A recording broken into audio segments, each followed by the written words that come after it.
everyone. So I'm going to show you how to make your own sea moss gel.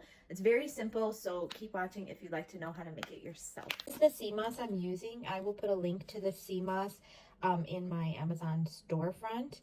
You're going to need 1 cup of sea moss. You're going to need a strainer, your measuring cup, spring water. You're also going to need a clean bowl. It's probably better to use glass. That's just a disclaimer. This is what the sea moss looks like.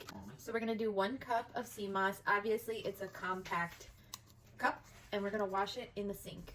I have a pan underneath the strainer just to make sure that there's a lot of water in here and not wastewater. So you're going to want to scrub the sea moss. So you're just going to scrub it and rinse it and scrub it. You just want to get any impurities out. And the water's getting a little bit dirty, but this is a really good brand, so it's not the dirtiest. Now our sea moss is clean, so we're going to transfer it to a bowl. Right now I did use regular tap water to rinse this off, but now I'm going to come in with some regular spring water from the store, and I'm just going to cover it. And I'm going to fill the bowl all the way to the top because you're going to see this sea moss is going to expand. So 4 to 24 hours. I'm just going to let it sit on the countertop, and then we'll come back and take a look when it's done. Okay, now it has sat since yesterday. So this is what I'm working with.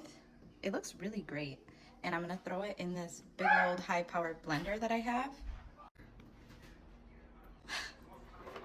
All right, that is a lot. This was just 1 cup. Then I'm gonna do 1 cup of spring water. And we're gonna start with 1 cup and blend it.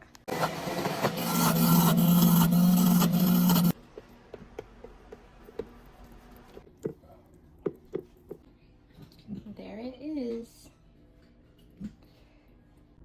A lot of people cook it with organic limes, but we just make it just sea moss and water, and then we mix it with applesauce, and we'll take like a tablespoon of sea moss with a tablespoon of applesauce every day or every other day. Look up the health benefits of sea moss. It does contain iodine, so make sure you're not taking too much sea moss.